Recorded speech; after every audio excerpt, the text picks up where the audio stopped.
രാജ്യത്തെ ആദ്യ Vande Bharat sleeper train ബംഗാളിന് സർവീസ് ഗുവാഹത്തി കൊൽക്കത്ത റൂട്ടിൽ പ്രഖ്യാപിച്ചത് റെയിൽവേ മന്ത്രി അശ്വിനി വൈഷ്ണവ്.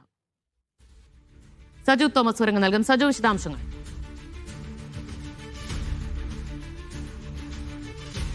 ദിവ്യ, ഇന്ന് നടത്തിയ വാർത്താ സമ്മേളനത്തിലാണ് റെയിൽവേ മന്ത്രി അശ്വിനി വൈഷ്ണവ് ഇക്കാര്യം പ്രഖ്യാപിച്ചത്. ബംഗാളിൽ ഈ വർഷമാണ് തെരഞ്ഞെടുപ്പ് നടക്കാനിരിക്കുന്നത്. ഇനിയിപ്പോൾ മാസങ്ങൾ മാത്രമാണ് അവശേഷിക്കുന്നത്.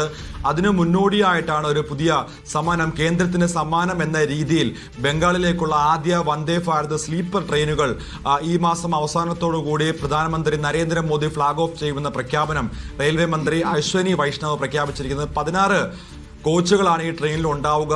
ഏറ്റവും അത്യാധുനിക രീതിയിൽ സജ്ജീകരിച്ച ട്രെയിനുകളാണ് വന്ദേ ഭാരതിന്റെ സ്ലീപ്പർ ട്രെയിനുകൾ. അതായത് 500 കിലോമീറ്ററിന് മുകളിലേക്ക് പോകുന്ന വന്ദേ ഭാരതത്തിന്റെ രാജ്യത്തെ തന്നെ ആദ്യത്തെ ട്രെയിനാണ് ബംഗാളിൽ, അതായത് അസമിനെയും ബംഗാളിനെയും തമ്മിൽ ബന്ധിക്കാൻ വേണ്ടി ആദ്യമായിട്ട് ഈ ട്രെയിൻ ബംഗാളിന് വേണ്ടി നൽകിയിരിക്കുന്നത്. ഇനിയിപ്പോൾ വരാൻ പോകുന്ന തെരഞ്ഞെടുപ്പ്, പ്രത്യേകിച്ച് തമിഴ്നാട്, കേരളം അടക്കമുള്ള സംസ്ഥാനങ്ങളിൽ ഈ വർഷം തന്നെ തെരഞ്ഞെടുപ്പ് നടക്കാനിരിക്കുകയാണ്. ഈ നിയമസഭാ തെരഞ്ഞെടുപ്പ് മുന്നോടിയായിട്ട് മറ്റു സംസ്ഥാനങ്ങളിലേക്കും ഇത്തരത്തിലുള്ള ട്രെയിൻ സർവീസുകൾ ആരംഭിക്കുമെന്നാണ് കേന്ദ്രം നൽകുന്ന ഉറപ്പ്. എന്തായാലും കേരളവും കാത്തിരിക്കുകയാണ്. പ്രത്യേകിച്ച് ഇനിയിപ്പോൾ മാർച്ച് മാസത്തോടു കൂടി 6 പുതിയ ട്രെയിനുകൾ കൂടിയാണ് പ്രഖ്യാപിക്കാൻ ഒരുങ്ങുന്നത്.